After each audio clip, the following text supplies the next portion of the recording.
Hello everyone, আমি Zeki. আমি আছি এখন তিলিচু লেকে, সমুদ্রপৃষ্ঠ থেকে মোটামুটি 4919 মিটার উচ্চতায়।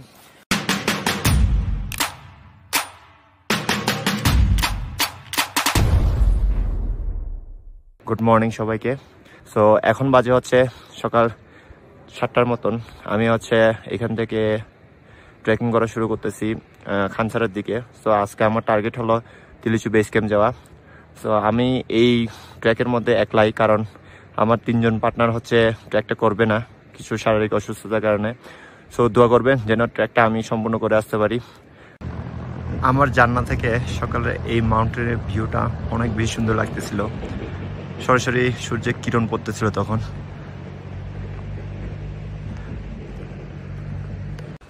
আমি একজন লোকালের সাথে কথা বললাম, এখানকার মানাং গোষ্ঠীর সাথে।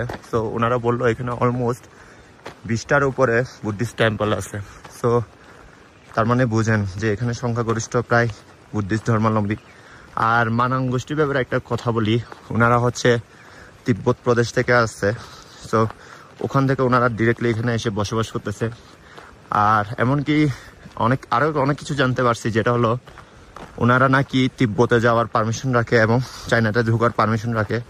যখন নেপালে রাজার শাসন চলতো, তখন ওই রাজা এই সুযোগ সুবিধা করে দিয়েছিল আর কি ওনাদেরকে, যাতে এই মানাং গোষ্ঠী ওখানে গিয়ে থাকতে পারে এবং ওখান থেকে যে কোনো জিনিস, একটা নির্দিষ্ট পরিমাণ জিনিস, আমার ঠিক মনে নেই উনি যেটা বললো, ওখান থেকে ওনারা বহন করে আনতে পারে।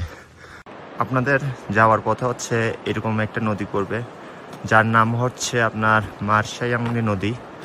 সো এই নদীর প্রবাহ হয়তোবা এখন কম, কিন্তু বর্ষাকালে অর্থাৎ হয়তোবা আর কিছুদিন পরেই এই নদীর মধ্যে পানির প্রবাহ অনেক বেশি থাকবে, যেটা আমাকে লোকাল বললো আর কি। আর এক সময় ছিল 1913 সালের দিকে, মেবি, আমার সালটা ঠিক মনে নেই, কিন্তু একজন বলছিল যে ঠিক গ্লেশিয়ারের অনেক পানি নিচের দিকে নেমে গেছিল, আর নিচের সব মোটামুটি অনেক গ্রাম ভেসে গেছিল আর কি ওই সময়টায়। সো হয়তোবা বর্ষাকালে এই নদীটা ভয়ঙ্কর হয়ে ওঠে। এখন হয়তোবা পানি তেমন একটা নেই। এই ট্রাকটা ঠিক একটু আগে আমার পাশ দিয়ে গিয়েছিল আর কি। কোথায় যাচ্ছিল আমি বুঝতে পারতেছিলাম না। পরে দেখলাম ওনারা এই রুট ধরে নিচের দিকে নেমে আসছে। আর পরে বুঝতে পারলাম ওনারা পাথর মিশ্রিত বালুগুলো উপরে নিয়ে আসতেছে, যেটা রাস্তার নির্মাণের কাজে হয়তোবা ওনারা ব্যবহার করবে। রাস্তায় যাওয়ার সময় আপনারা এরকম বুট দেখতে পারবেন। দেখেন, এটা খানসারের দিকে গেছে, আর এইটা নিচের দিকে চলে গেছে নদীর। সো এইখান দিয়ে হয়তোবা খানসারের দিকে যাওয়া যায়। ও একটা রাস্তায় সংযুক্ত স্থল আছে এদের, বাট এখান দিয়ে গেলে আপনার অনেক ঘুরে যেতে হবে। আর এইখান দিয়ে গেলে আপনি শর্টকাটে যেতে পারবেন খানসারের দিকে। হয়তো খানসার আর বেশি দূরে নাই, এই সামনের দিকে হয়তো বা কোনো একটা জায়গায়। মানাং থেকে তিলিচু বেস ক্যাম্প যাওয়ার পথে এটা হলো ফার্স্ট সাসপেনশন ব্রিজ। ব্রিজটা পার হয়ে আমি উপরের দিকে রওনা দিব আরও।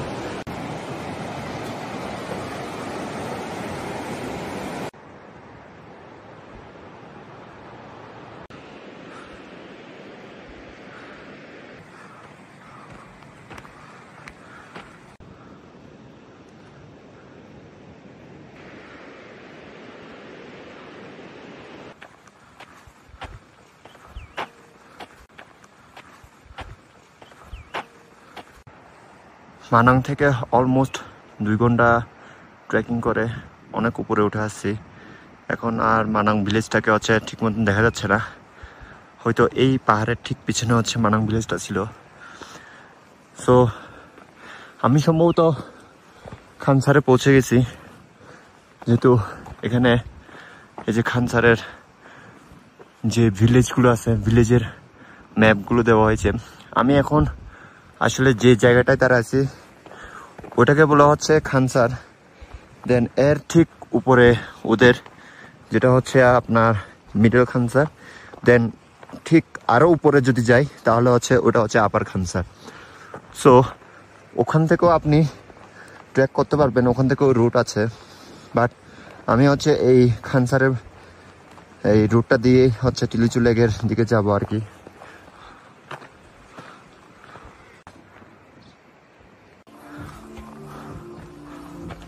খানসারের মধ্যে হচ্ছে সকালে নাস্তা সেরে নিচ্ছি টিন্স নামের একটা হোটেলে, যেখানে আমি একটা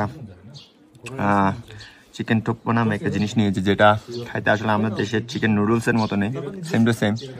সো এটা খাওয়ার পর হয়তো বা উপরের দিকে ওঠা শুরু করব। এখান থেকে অলমোস্ট 2 আওয়ার ট্রেক করলে নাকি একটা জায়গা পাওয়া যায়, যেখানে হয়তো বা আমি লাঞ্চটা সেরে নেবো ওখানে। তারপর লাঞ্চটা সেরে হচ্ছে আবার ওখান থেকে আমার ট্রেকটা উপরের দিকে শুরু করব। সো এটা খেয়ে নেই, তারপর হচ্ছে খাওয়ার পর রাস্তায় দেখা হচ্ছে আপনাদের সাথে। খানসার থেকে হচ্ছে ব্রেকফাস্টটা শেষ করলাম, আর হচ্ছে সামনের দিকে আগাইতেছি। এই যে আমার পিছনে যে গ্রামটা দেখতেছেন ওটাই হচ্ছে খানসার। সো এখান থেকে অলমোস্ট 2 ঘন্টা ট্রেকিং করলে উপরের দিকে হচ্ছে একটা জায়গা পাওয়া যাবে, সেটার নাম হচ্ছে শেখারকা। সো আমার মনে হয় আমি আপার অথবা হচ্ছে লোয়ার শেখারকাতে দুপুরের লাঞ্চটা করব, দেখি কোনখানে ভালো হয়। আর এইখানে আমি যে থুকপাতা নিয়েছিলাম ওটার প্রাইস পড়েছিল প্রায় 700 নেপালি রুপি। উপরের দিকে যতই উঠতেছি ততই মনোমুগ্ধকর করার মতন দৃশ্য দেখতেছি। এইখানে যে রাস্তাগুলো দেখতেছেন, সো আমি হচ্ছে এই সব রাস্তা দিয়ে হেঁটে যাব সামনের দিকে। আরও মনে হয় ওখানে পৌঁছাতে 1.5 ঘন্টার মতন লাগতে পারে। আমি ওখান থেকে আরো অনেক দূরে আছি এখনো।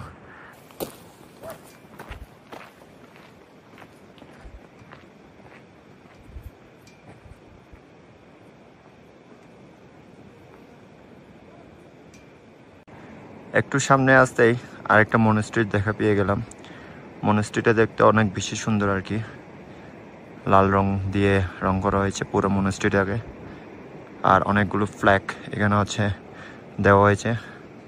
ওই যে দূরে হচ্ছে কতগুলো কটেজ দেখা যাচ্ছে, ওটা হচ্ছে লোয়ার শেখারকা আর কি।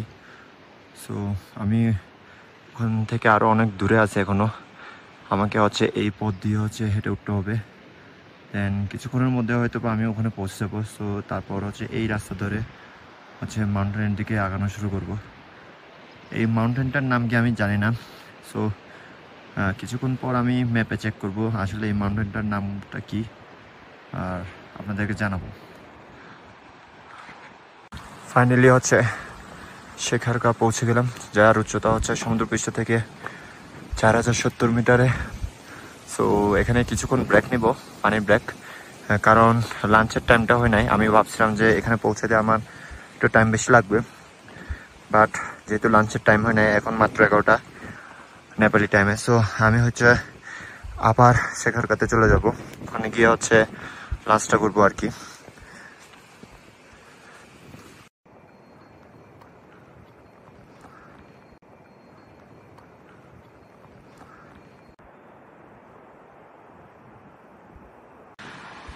আপার শিখরকা থেকে যখন আপনারা উপর দিকে উঠে আসবেন, এই জায়গাটায় বুঝবেন সেকেন্ড সাসপেনশন ব্রিজ পথের মধ্যে। সো আর এই যে উপরের দিকটা হচ্ছে ওখানে হচ্ছে view point, top view point বলে, 360 ডিগ্রি আপনি হচ্ছে চারিদিকে দেখতে পারবেন।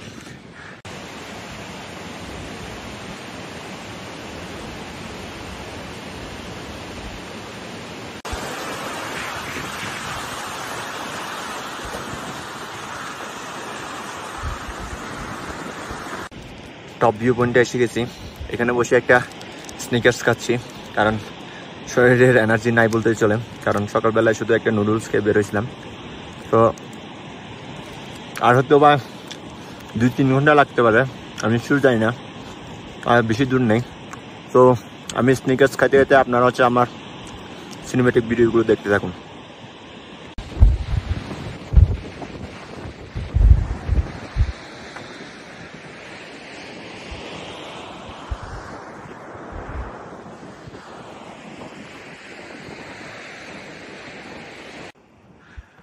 থ্রি সিক্সটি ভিউ ভিডিওটা কেমন লেগেছে অবশ্যই কমেন্ট করে জানাবেন। আর হচ্ছে আমি ওখান থেকে হচ্ছে সামনের দিকে আগানো শুরু করেছিলাম। সো এই ট্রেকের সবচেয়ে হচ্ছে ভয়ঙ্কর যে রুটটা, ওটার প্রায় কাছাকাছি এখন আমি। সো ওখানে গিয়ে হচ্ছে আপনাদেরকে কিছু ভিডিও দিব, আসলে কেন আসলে এটাকে এই ট্রেকের সবচেয়ে ভয়ঙ্কর রুট বলা হয়।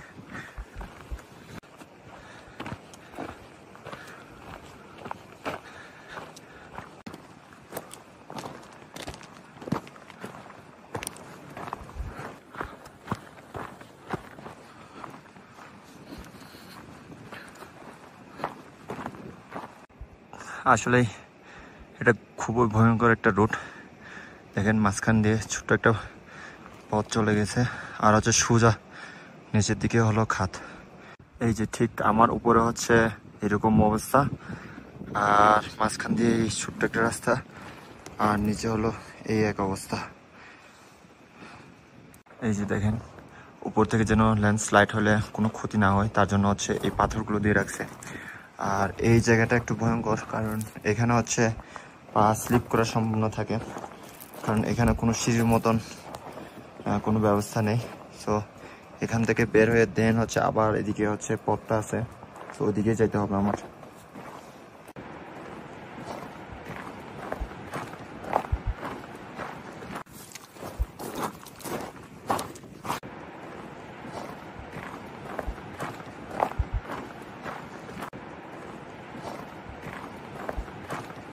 ঠিক এই এরিয়াটা দেখেন, এখানে কোনো রাস্তা নাই বললেই চলে। আমি জাস্ট বসে বসে হচ্ছে এই পারে আসছি। সো মনে অনেক ভয় লাগতেছিল ছোট্ট একটা রাস্তা পার হতে গিয়ে আমার। একটু আগে তো একটা ঝিকঝ্যাক দেখলেন, এখন দেখেন আরও একটা ঝিকঝ্যাক, যেখানে কোনো প্রোটেকশন নাই আসলে। সো এগুলো আসলে খুবই ভয়ঙ্কর রাস্তা। আমি একটু আগে মনে করেছিলাম যে রক ফলিং এরিয়া শেষ, কিন্তু এখানে এসে দেখি আরও একটা রক ফলিং এরিয়া।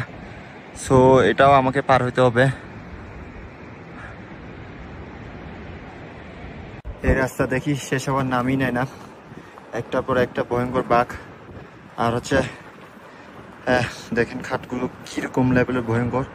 সো এখানে অবশ্যই ট্রেকিং বুট নিয়ে আসবেন, কারণ এখানে পাথরগুলো হচ্ছে খুবই ছোটো ছোটো, যার কারণে হচ্ছে পাথরগুলোতে স্লিপ খাওয়ার সম্ভাবনা অনেক বেশি। আমি 2-1 স্লিপ খাইছি।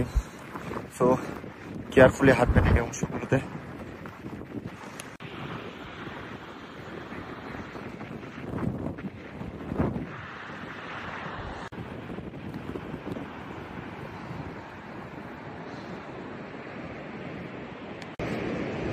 এইটাই হচ্ছে বেস ক্যাম্পে পৌঁছার আগে last rock falling area. So ওই জায়গায় হচ্ছে বেস ক্যাম্পটা দেখা যাচ্ছে, আর আপনাদের সাথে সরাসরি বেস ক্যাম্পে গিয়ে দেখা করব।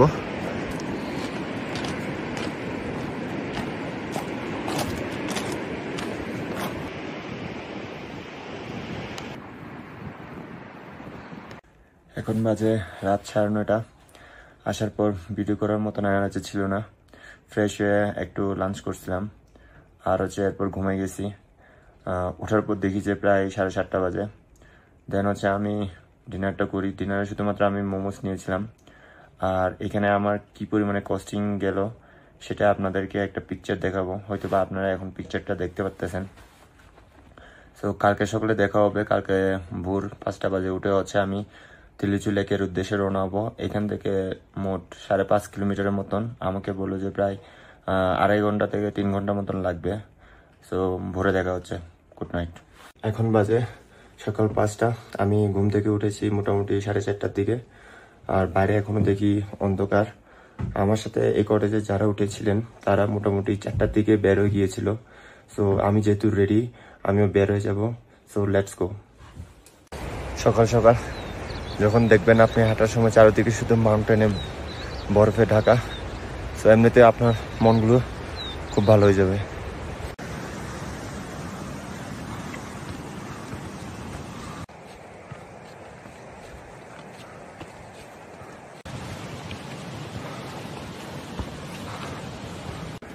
একটু উপরের দিকে উঠে আসার পর অনেকগুলো ট্রাভেলারকে দেখতে পারলাম। সো তারাও হচ্ছে তিলিচু লেক যেতেছে। সো আমিও তাদের সঙ্গে যোগ দিয়ে দিলাম। আপনারা এখন যে মাউন্টেনের ভিউ দেখতেছেন ওটার নাম হলো তার্কি গ্যাং, আর এই সাইডে আছে হলো আপনার তেরা গ্যাং, এবং এই সাইডে আছে হলো আপনার খানসার গ্যাং। এই 3টা গ্যাং হচ্ছে খুবই পাশাপাশি অবস্থিত। আমাকে এখন এই পাহাড়টা বেয়ে উঠতে হবে। পাহাড়টা আসলে অনেক উঁচু, একটা জিগজ্যাগ লাইনের মতন। সো এই পাহাড় থেকে বামে মোড় নিয়ে হচ্ছে ভিউ পয়েন্টটা পাবো আমরা। সো এখানে অনেকগুলো ট্রেকার দাঁড়ায় আছে।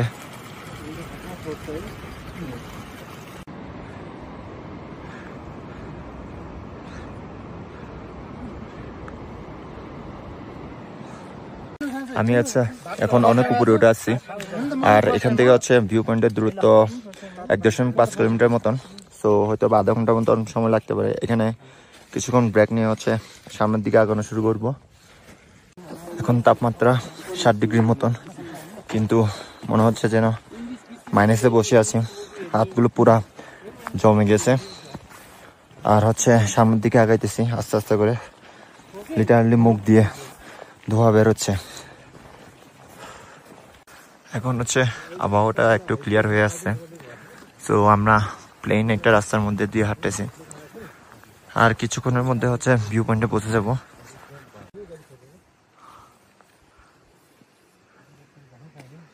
ফাইনালি আমি এখন 4930 মিটার উচ্চতায় অবস্থিত তিলিচি লেকে।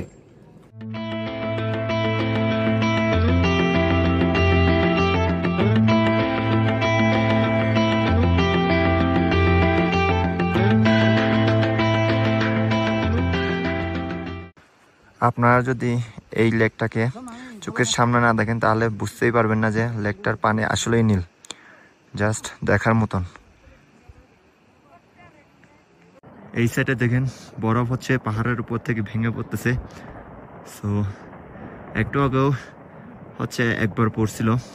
সো এখন যেটা ওটা অনেক বেশি বড় ছিল, জাস্ট মনে হচ্ছে কাঁপায় দিতেছে লেকের পাশগুলো। আপনাদেরকে হচ্ছে এই তিলিচু লেকের ব্যাপারে একটা কথা বলে দিই। তিলিচু লেক হচ্ছে সমুদ্রপৃষ্ঠ থেকে মোটামুটি 4919 মিটার উচ্চতায়। সো এই তিলিচু লেকে চারিদিকে দেখবেন অনেকগুলো মাউন্টেন আছে। তার মধ্যে অন্যতম হচ্ছে আপনার তিলিচু পিক, দেন থারুংলা পিক, আর হচ্ছে মিসুকান্ডা পিক। সো আর এই আরেকটা পিক আছে, সেটার নাম আমার ঠিক মনে নেই, কিন্তু এই তিলিচু লেকটা দেখতে পুরোটাই অন্য লেভেলের, আর পানিগুলো সব নীল হয়ে আছে। আর আপনারা যদি ঠিক এখান থেকে মুভ করা শুরু করেন, সো এটা মোটামুটি 4 কিলোমিটারের মতন আছে আর কি। আর এর ডেপথ মোটামুটি 85 মিটারের মতন। এখন হয়তো বা নেই, কারণ এখন পানির লেভেলটা একটু নিচে, অনেক বেশি ঠান্ডা লাগতেছে। সো এখানে একটা ছোট্ট একটা দোকান আছে যেখানে আসলে ব্ল্যাক কফি হচ্ছে অর্ডার দিছি। তো অনেক মানুষ এখানে, বাইরে অনেক বেশি ঠান্ডা আসলে।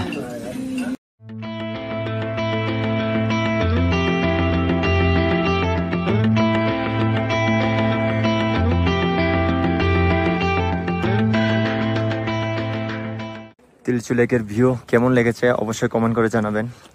আজকের মতন এখানেই, ভালো থাকবেন, দেখা হবে নতুন একটি ব্লগে।